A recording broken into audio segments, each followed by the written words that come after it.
Class 10th chemistry अध्याय 1 का video number 4। Hello दोस्तों, आज हमें पढ़ना है कक्षा 11 रसायन विज्ञान का अध्याय नंबर 1 का वीडियो नंबर 4। ठीक है, तो आज हमें पढ़ना रासायनिक संयोग के नियम, जिसमें पहला आपको पढ़ना है द्रव्यमान संरक्षण का नियम। ठीक है, इसको चलिए जानते हैं और समझते हैं। तो देखिए, द्रव्यमान संरक्षण का नियम, इसे किसने प्रतिपादित किया था? लेवोसिए ने। ठीक है, लेवोसिए ने क्या बताया द्रव्यमान संरक्षण के नियम में? कि पदार्थ को न तो नष्ट किया जा सकता है,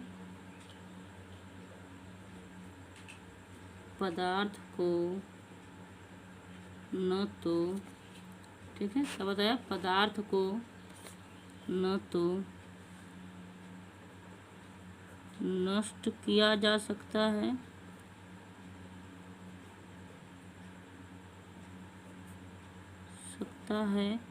और न ही उत्पन्न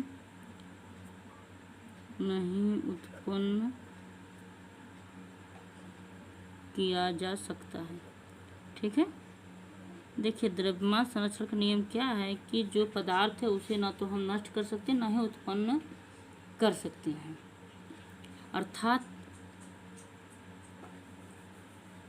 अर्थात यह अविनाशी होता है।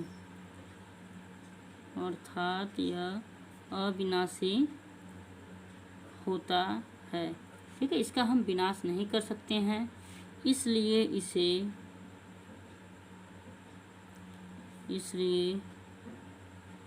इसे अविनाशिता, देखिए, इसलिए इसे अविनाशिता का नियम भी कहते हैं।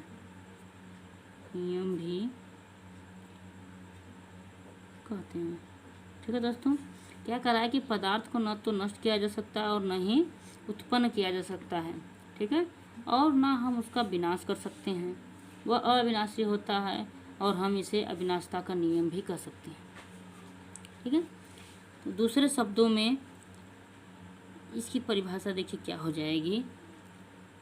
देखिए, किसी रासायनिक अभिक्रिया में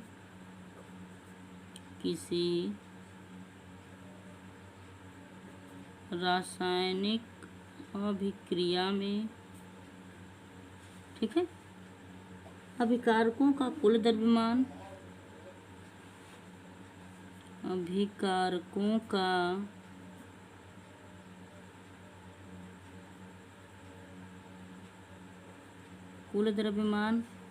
ठीक है, किसी रासायनिक अभिक्रिया में अभिकारकों का कुल द्रव्यमान,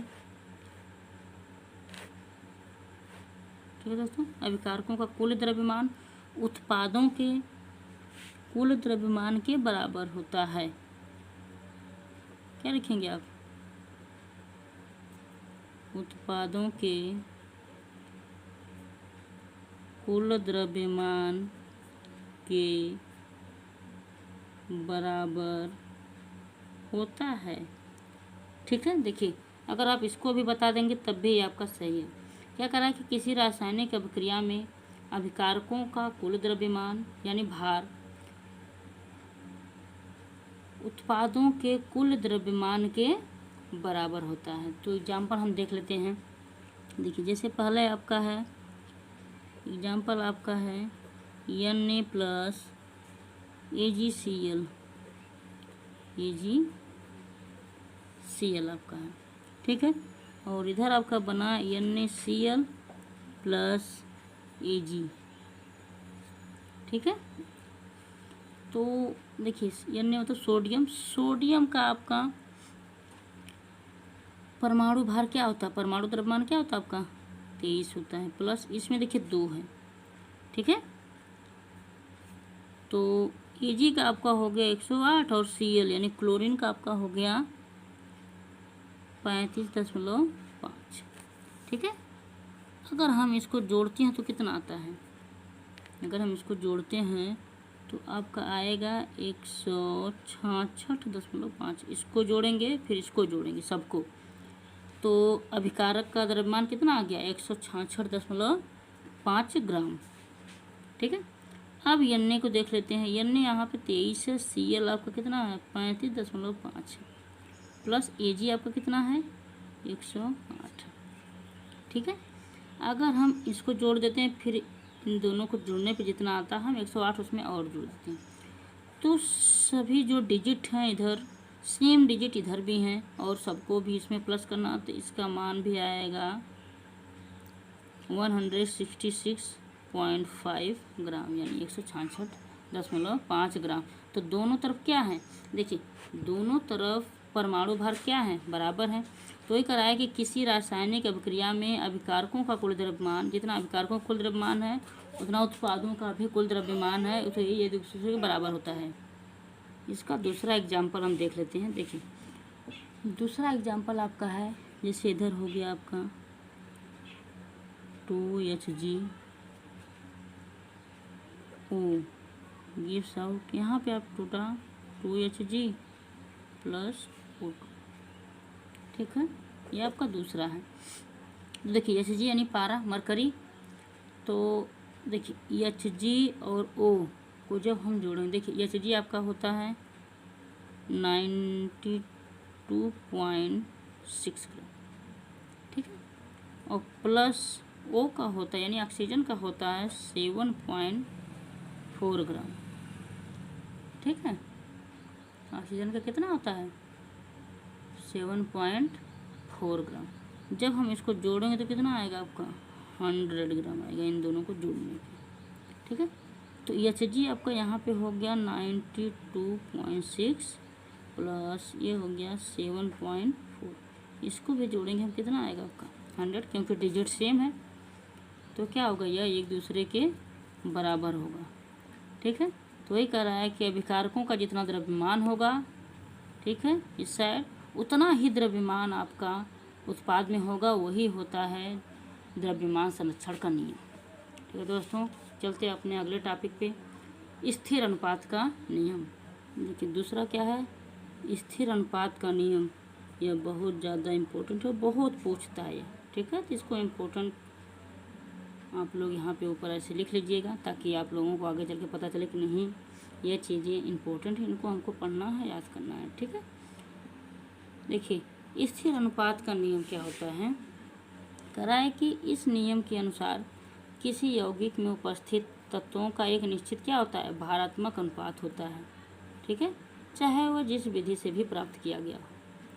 जैसे हम क्या मान लेते हैं, पानी ही मान लीजिए, पानी को आप नलके से प्राप्त करिए, चाहे नहर से, चाहे तालाब से, चाहे पोखरे से, ठीक है, चाहे नाले से, आप कहीं से भी प्राप्त करिए, लेकिन जो H2O का रेशियो है वह नहीं बदलेगा। आपका जो अनुपात है वह नहीं बदलेगा, वह हमेशा 1:8 के अनुपात में ही रहेगा।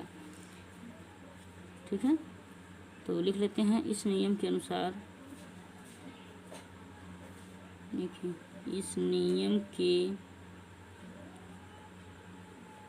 अनुसार, ठीक है, इस नियम के अनुसार किसी यौगिक में उपस्थित, इस नियम के अनुसार किसी यौगिक में उपस्थित, इस नियम के अनुसार किसी यौगिक में उपस्थित, ठीक है, तत्वों का एक निश्चित भारात्मक अनुपात होता है। उपस्थित तत्वों का एक निश्चित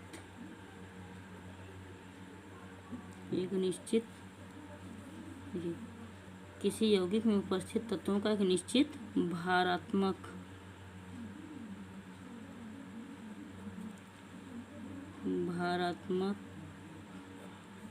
अनुपात होता है। ठीक है, भारात्मक अनुपात होता है, चाहे देखिए चाहे उस यौगिक को चाहे उस यौगिक को किसी भी विधि से, ठीक है, चाहे उस यौगिक को किसी भी विधि से प्राप्त किया गया हो, प्राप्त किया गया हो।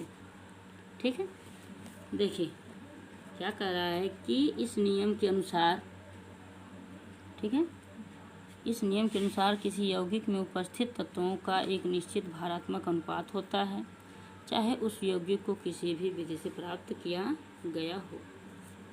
ठीक है, तो इसका एग्जाम्पल हम देख लेते हैं।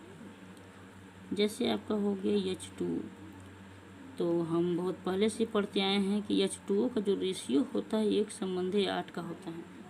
ठीक है, अगर हम इसको नदी से प्राप्त करें, नहर से प्राप्त करें या बरसात से प्राप्त करें, ठीक है, किसी भी विधि से प्राप्त करें, इसका रेशियो नहीं बदलेगा। इसका रेशियो क्या होता है? सेम होता है, 1:8 ही होता है। ठीक है, आई बात समझ में? चलिए चलते हैं अपने अगले टॉपिक पे, गुणित अनुपात का नियम। अगली हेडिंग है आपकी तीसरी हेडिंग, गुणित अनुपात का नियम। ठीक है, इसको किसने प्रतिपादित किया था? डाल्टन। ठीक है, तो देखिए गुणित अनुपात का नियम क्या होता है कि इस नियम के अनुसार जब दो तत्व आपस में संयोग करके दो या दो से अधिक प्रकार के यौगिक बनाते हैं, तो उसमें एक तत्व के विभिन्न द्रव्यमान जो दूसरे तत्व के निश्चित द्रव्यमान से संयोग करते हैं, आपस में क्या होते हैं? सरल गुणित अनुपात में होते हैं। ठीक है, इसको लिख लेते हैं पहले। ठीक है, इस नियम के अनुसार, इस नियम के अनुसार, ठीक है,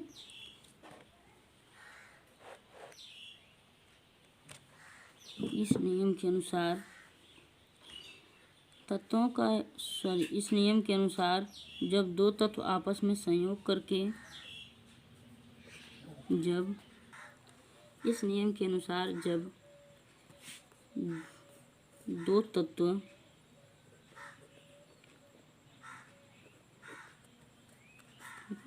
इस नियम के अनुसार जब दो तत्व आपस में संयोग करके, आपस में संयोग करके दो या दो से अधिक प्रकार के यौगिक बनाते हैं, दो या दो से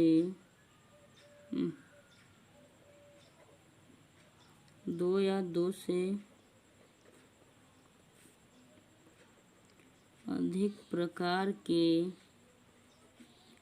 यौगिक, दो या दो से अधिक प्रकार के यौगिक बनाते हैं, तो उसमें एक तत्व के, ठीक है, उसमें एक तत्व के विभिन्न द्रव्यमान,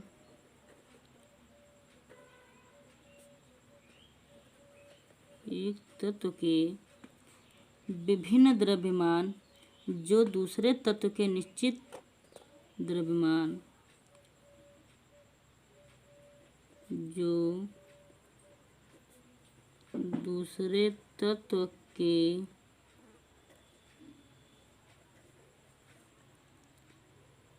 निश्चित द्रव्यमान, ठीक है, जो दूसरे तत्व के निश्चित द्रव्यमान से संयोग करते हैं, मान से संयोग करते हैं, आपस में एक सरल गुणित अनुपात में होते हैं, आपस में एक सरल गुणित अनुपात में होते हैं। ठीक है, कह रहा है कि जब एक तत्व विभिन्न द्रव्यमान, एक तत्व का विभिन्न द्रव्यमान दूसरे तत्व का एक निश्चित द्रव्यमान से संयोग करते हैं तो जो विभिन्न द्रव्यमान होते हैं वो आपस में क्या होते हैं, एक सरल गुणित अनुपात में होते हैं। तो एग्जाम्पल देख लीजिए, एग्जाम्पल जैसे हो गया CO में, अब इसको हमको बताना सरल गुणित अनुपात। CO में देखिए C संबंधी O, CO में C संबंधी O, तो C का परमाणु भार 12 होता है और O का कितना होता है, 16 होता है। ठीक इसी प्रकार अगर हम निकालते हैं CO2 में, तो C संबंधी O2, तो C का तो आपका 12 होता है लेकिन O का 16 होता है, लेकिन वहाँ O आपका यहाँ पे कितना दिया, 2 दिया, तो कितना हो जाएगा, 16 दूनी यहाँ पे 32 हो जाएगा। ठीक है, तो देखिए करा है कि जो दूसरा तत्व है इसका परमाणु भार कितना समान होता है, लिखा गया ना, दूसरे तत्व के निश्चित द्रव्यमान से संयोग करते हैं, निश्चित द्रव्यमान से संयोग करते हैं तो आपस में एक सरल गुणित अनुपात में होते हैं। ये जो हैं यानी O2 ये किस रूप में पाए जाएंगे, एक सरल गुणित अनुपात में पाए जाएंगे। ठीक है, जैसे हम इसको लिख देंगे O संबंध है O2, O का आपका 16 दिया था, O2 का कितना आपका दिया था 32, O का 16 O2 का 32। अगर हम इसको काटते हैं तो कितना आएगा, एक संबंध है 16 दूनी 32, एक संबंध है 2, यही आपका क्या है, सरल गुणित अनुपात। ठीक है, एक और एग्जाम्पल देख लेते हैं, जैसे आपका हो गया SO2 में, ये आपका दूसरा एग्जाम्पल SO2 में, तो यस संबंध है O2, यस का आपका होता है सल्फर 32, यस का आपका 32 होता है, इस O का तो 16 होता है लेकिन इसका 2 है दिया है तो ये भी कितना हो जाएगा 32। अब SO3 में, ठीक है, यस संबंधी O3 हो जाएगा, यस का तो आपका 32 होता है तो O3 का कितना हो जाएगा आपका 48, क्योंकि O कितना दिया 3 बार, तो 16 या 48। तो देखिए जो समान होता है उसका तो नहीं निकलता है एक सरल गुणित अनुपात में। सरल गुणित अनुपात में होता क्या, जो असमान होते हैं उनके द्रव्यमान एक सरल गुणित अनुपात में पाए जाते हैं। तो O2 संबंधी O3 बराबर कितना मिल जाएगा हमको 32 संबंधी 48। अगर हम इसको काटते हैं तो 2 संबंधी 3 का अनुपात में मिलेगा और यह क्या है, सरल गुणित अनुपात है। ठीक है दोस्तों, तो चलते हैं अपने अगले टॉपिक पे। देखिए चौथा आपका है व्युत्क्रम अनुपात का नियम, इसे हम तुल्य अनुपात का नियम भी कह सकते हैं। ठीक है, इसके जो वैज्ञानिक हैं उनका नाम है रिचर। ठीक है, जिन्होंने इसे प्रतिपादित किया है। देखिए व्युत्क्रम अनुपात का नियम होता क्या है, ठीक है, जिस भारानुपात में दो तत्व अलग अलग किसी तीसरे तत्व से संयोग करते हैं तो उसी अनुपात या उसी गुणित अनुपात में वे आपस में भी संयोग करते हैं। ठीक है, बहुत ही सरल डिफिनीशन है, लिख लीजिए। इस नियम के अनुसार, ठीक है दोस्तों,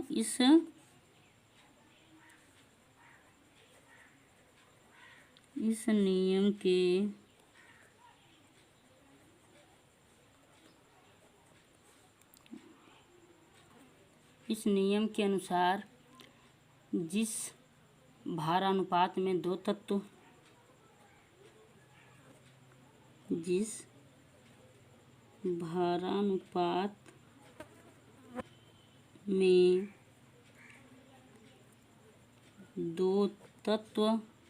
ठीक है, इस नियम के अनुसार जिस भारानुपात में दो तत्व अलग अलग क्या करेंगे, अलग अलग किसी तीसरे तत्व से संयोग करते हैं। दो तत्व अलग अलग किसी तीसरे तत्व से संयोग करते हैं। ठीक है, किसी तीसरे तत्व से संयोग करते हैं, उसी अनुपात या उसी गुणित अनुपात में संयोग करते हैं उसी अनुपात या उसी गुणित अनुपात में, ठीक है, वे आपस में भी संयोग करेंगे, ठीक है, आपस में भी संयोग करेंगे, ठीक है। देखिए, कहने का तात्पर्य क्या है कि इस नियम के अनुसार जिस भारानुपात में दो तत्व अलग अलग किसी तीसरे तत्व से संयोग करते हैं, दो तत्व आपके अलग अलग हैं, कोई एक तत्व उससे संयोग करते हैं, दोनों तत्व जब संयोग करते हैं तो जो अलग अलग तत्व हैं वह एक सरल अनुपात या एक गुणित अनुपात में क्या करेंगे, वह आपस में संयोग करेंगे, ठीक है। देखिए एग्जाम्पल देख लीजिए, एग्जाम्पल के माध्यम से आप लोग समझ जाएंगे। जैसे आपका हो गया NaCl, ठीक है, और दूसरा आपका दे दिया गया NaH, NaCl NaH, ठीक है। तो एक हम स्ट्रक्चर बना लेते हैं छोटा सा। देखिए यह जो अनुपात, इसमें दो क्या होंगे, दो तत्व अलग अलग किसी तीसरे तत्व से क्या करेंगे, संयोग करेंगे, Cl फिर H, ठीक है। यह तत्व हमारा एक ही है, यह जो अलग अलग तत्व हैं किसी तीसरे तत्व से आपस में क्या करेंगे, संयोग करेंगे। तो इन दोनों का जो अनुपात है वही हमारा सरल गुणित अनुपात या व्युत्क्रम अनुपात कहलाता है, ठीक है। तो देखिए इसका Na का परमाणु क्रम भार आपको पता है कितना होता है, 23 Cl का कितना होता है, 35.5, ठीक है। यह 23 संबंध है 35.5 के अनुपात में है। और इन दोनों में देख लेते हैं, Na का 23 सोडियम का और हाइड्रोजन का यानी 23 संबंध है 1 के अनुपात में, ठीक है। तो इन दोनों को मिला के हमारा एक फार्मूला बनता है HCl, ठीक है, हाइड्रोजन क्लोराइड। इसका अनुपात देख लेते हैं, H का कितना होता है, 1 होता है, संबंध है Cl का 35.5, ठीक है। तो ये हमारा क्या है, यही हमारा एक है सरल गुणित अनुपात या व्युत्क्रम अनुपात का नियम, ठीक है दोस्तों। चलिए नहीं समझ में आता तो हम दूसरा एक और कर लेते हैं। दूसरा आपका है CH4, ठीक है, और इधर आपका है CO2, ठीक है। तो CH4 C यानी कार्बन का आपका हो गया 12 संबंधी O कितना, यहाँ पे 1 होता है लेकिन यहाँ पे O 4 है, ठीक है दोस्तों। तो सेम प्रक्रिया इसमें भी करना है। C का आपका 12 होता है परमाणु भार, H का आपका 1 होता है तो लेकिन H यहाँ पे 4 है तो 4 हो जाएगा। यहाँ पे भी C का आपका 12 ही होता है, O का कितना होता है 16, तो 16 यहाँ पे O 2 है तो 16 दूनी यहाँ पे 32 हो जाएगा, ठीक है। तो एक संरचना बना लेते हैं, जो अकेले है, जो दोनों में कॉमन उसको यहाँ लिखेंगे और जो अलग अलग है उसको यहाँ पे लिखेंगे, ठीक है। तो यहाँ पे H यहाँ पे O हो जाएगा। अब इन दोनों में आपस में संयोग करना हो तो यहाँ पे एक सूत्र बनता है H2O, बन जाएगा कि नहीं। तो H यहाँ पे 2 है तो 2 लिख देंगे, क्यों, क्योंकि इसके जो परमाणु भार होता है 1 होता है लेकिन यहाँ पे 2 है तो 2 लिख देंगे। O आपका 16 है तो 16 लिख देंगे। अगर हम इसको काटते हैं तो कितना आता है, 1 संबंधी 8, ये आपका क्या हो गया, सरल गुणित अनुपात हो गया, ठीक है दोस्तों। अब अगला चैप्टर हमारा है गैलू-शेक का नियम। देखिए पाठवा आपका है गैलू-शेक का नियम और इसके वैज्ञानिक भी गैलू-शेक ही हैं, ठीक है। गैलू-शेक ने क्या कहा कि किसी गैसीय अभिक्रिया में सभी अभिकारक तथा सभी उत्पाद एक सरल आयतनात्मक अनुपात में होते हैं, ठीक है। जो सभी अनुपात होते हैं वह एक सरल गुणित अनुपात में आयतनात्मक अनुपात में होते हैं। लिख लेते हैं इस नियम के अनुसार, ठीक है। इस नियम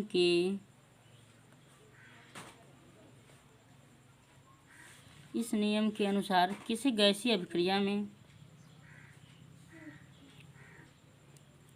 किसी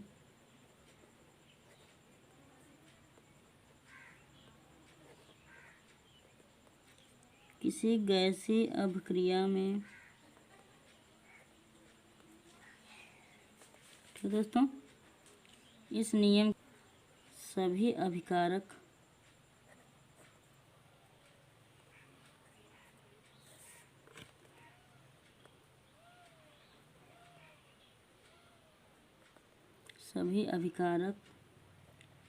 तथा सभी उत्पाद, ठीक है, सभी अभिकारक तथा सभी उत्पाद एक सरल आयतनात्मक अनुपात में होते हैं, ठीक है। एक सरल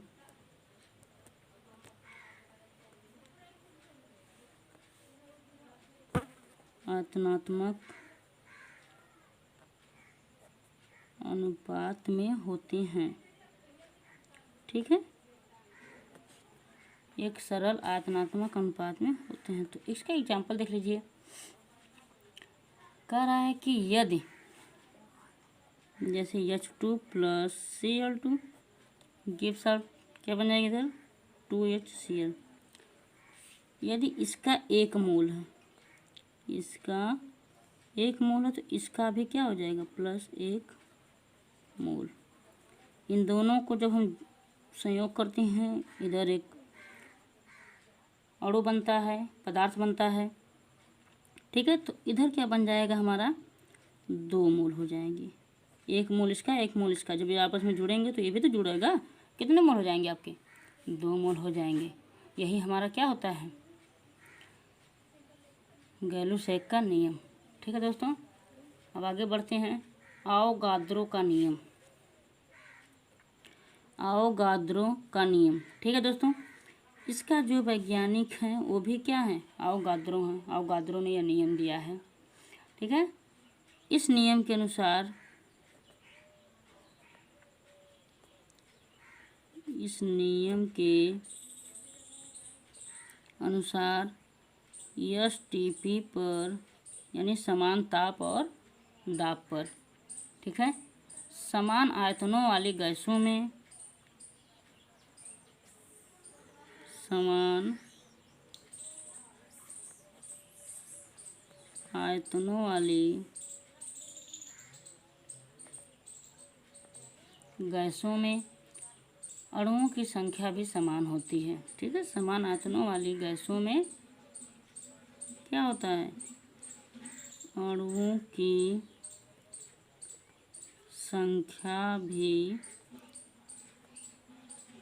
समान होती है, ठीक है। इसका भी देखिए वही एग्जाम्पल है। H2 + Cl2 gives out HCl 2HCl, ठीक है। अगर इसका 1 आयतन है, इसका भी 1 आयतन है, तो इसका क्या हो जाएगा 2 आयतन हो जाएंगे, ठीक है। अगर इसका N अणु, इसका N अणु, इसका 2N अणु हो जाएगा। जैसे इसका N अणु है, इसका भी क्या आपका N अणु, ये हो जाएगा 2N अणु। अगर इसकी संख्या इतनी है, इसकी संख्या इतनी है, तो दोनों जुड़ के क्या हो जाएंगे 2N अणु हो जाएंगे। यही आपका है आवोगाद्रो का नियम, ठीक है। अब चलते हैं डाल्टन का परमाणु सिद्धांत। डाल्टन का परमाणु सिद्धांत, ठीक है दोस्तों। तो इसको मैं लिख के नहीं समझाऊंगा, आप लोगों को इसी के माध्यम समझा देना हूँ, और आप लोग इसका स्क्रीनशॉट लेके अपनी नोटबुक में अच्छी तरह लिख लीजिएगा, ठीक है।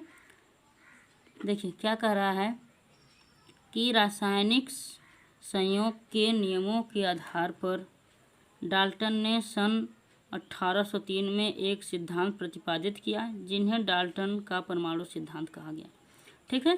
देखिए डाल्टन ने कौन कौन से सिद्धांत दिए। पहला उन्होंने बताया कि प्रत्येक द्रव अति सूक्ष्म कणों से मिलकर बना होता है, जिन्हें परमाणु कहते हैं, ठीक है। देखिए यहाँ पे द्रव नहीं होगा, यहाँ पे होगा आपका, ठीक है, द्रव्य। क्या होगा यहाँ पे द्रव। प्रत्येक द्रव्य अति सूक्ष्म कणों से मिलकर बने होते हैं, जिन्हें परमाणु कहते हैं। उन्होंने दूसरी अपनी जो है परिभाषा क्या दी कि परमाणु को न तो बनाया जा सकता है न ही नष्ट किया जा सकता है। ठीक है।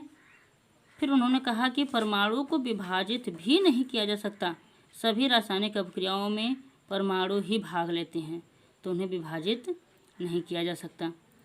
फिर उन्होंने कहा कि किसी तत्व के सभी परमाणु आकार, द्रव्यमान एवं रासायनिक गुणों में क्या होते हैं, समान होते हैं।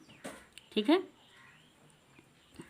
उन्होंने यह भी बताया कि 2 या 2 से अधिक परमाणु आपस में जुड़कर क्या बनाते हैं, अणु बनाते हैं। ठीक है। ये तो थी डाल्टन ने जो अपने सिद्धांत दिए कि परमाणु अति सूक्ष्म कण होता है, उसे ना तो हम बना सकते हैं ना ही उसे नष्ट कर सकते हैं। ठीक है। और हम उसे टुकड़ों में तोड़ सकते हैं। 2 या 2 से अधिक परमाणु मिलकर एक अणु बनाते हैं। ठीक है दोस्तों। अब हम चलते हैं उनकी सीमाएं क्या थी, डाल्टन के परमाणु सिद्धांत की सीमाएं। ये सीमाएं क्या थीं, कैसे थीं, उन्होंने क्या सही कहा क्या गलत कहा, उसके बारे में है। यह सिद्धांत निम्नलिखित बिंदुओं को समझाने में असफल रहा। ठीक है। उसका पहला क्या था कि एक ही तत्व के परमाणुओं के परमाणु भार अलग अलग क्यों होते हैं। ठीक है। उन्होंने यह बात नहीं बताया और इसमें वह असफल रहे। ठीक है। देखिए, यह तत्व हमारे जैसे आप देखिए हाइड्रोजन हाइड्रोजन हाइड्रोजन, इसका परमाणु क्रमांक भी सेम है, लेकिन इसके जो परमाणु भार हैं वो क्या हैं, अलग अलग क्यों हैं। जब तत्व एक ही है तो उसके परमाणु भार अलग अलग कैसे होते हैं। ठीक है। ऑक्सीजन में उन्होंने भी वही बताया कि किसी का 16, किसी का 17, किसी का 18 परमाणु भार है। यह बताने में वह असफल रहे। दूसरे में उन्होंने कहा कि परमाणु आपस में संयोग क्यों करते हैं, परमाणु आपस में संयोग क्यों करते हैं, ये भी उन्होंने नहीं बताया। तीसरा उनकी कमियां क्या थी कि अलग अलग तत्वों के परमाणु गुणों में भिन्न भिन्न क्यों होते हैं। ठीक है। अलग अलग तत्वों के परमाणु, उनके जो गुण होते हैं वह भिन्न भिन्न क्यों होते हैं। देखिए, परमाणु आपस में किन बलों द्वारा जुड़े होते हैं, उन्होंने यह भी नहीं बताया। परमाणु स्वतंत्र अवस्था में क्यों नहीं रह सकते, उन्होंने यह भी नहीं बताया। तो उनके जो डाल्टन का परमाणु सिद्धांत था उसमें कुछ संशोधन किए गए, और भी वैज्ञानिक आए जिन्होंने डाल्टन के परमाणु सिद्धांत की कमियां निकाली और उन्हें संशोधित भी किया। देखिए, डाल्टन के परमाणु सिद्धांत में संशोधन। ठीक है। परमाणु से संबंधित कुछ नई खोजें जैसे इलेक्ट्रॉन, प्रोटॉन, न्यूट्रॉन आदि की भी खोज हुई। ठीक है। होने के बाद डाल्टन के मूल परमाणु सिद्धांत में महत्वपूर्ण संशोधन किए गए जो निम्न प्रकार हैं। पहला संशोधन क्या गया कि परमाणु अविभाज्य नहीं है, लेकिन उसे इलेक्ट्रॉन, प्रोटॉन और न्यूट्रॉन परमाणु के मुख्य घटक हैं। इनमें अतिरिक्त परमाणु अन्य कण भी पाए जाते हैं। डाल्टन ने कहा इसे हम न तो उत्पन्न कर सकते ना ही नष्ट कर सकते हैं, लेकिन उसमें कुछ और भी कण पाए जाते हैं, उन्होंने यह नहीं बताया। ठीक है। दूसरा आपका क्या है कि एक ही तत्व के परमाणुओं के परमाणु भार भिन्न भिन्न हो सकते हैं। जैसे ऑक्सीजन के समस्थानिक वो 16 परमाणु भार, दूसरे का 17, तीसरे का 18 के परमाणु भार क्रमशः 16, 17, 18 हैं। ठीक है। तीसरा उन्होंने बताया कि भिन्न भिन्न तत्वों के परमाणुओं के परमाणु भार समान हो सकते हैं। जैसे संभारिक तत्व आपके भिन्न हैं, कैल्शियम है, आर्गन है, लेकिन इनके परमाणु भार क्या हैं, समान है। उन्होंने ये चीज़ें भी सुधार की गई। ठीक है। और भी बहुत सी चीज़ें हैं, लेकिन आप 2-3 लाइन लिख देंगे, 2-3 स्टैंजा लिख देंगे तो बस उतने से आपका काम बन जाएगा। ठीक है दोस्तों, तो आज के लिए इतना ही। अब मिलते हैं अपने नेक्स्ट वीडियो में।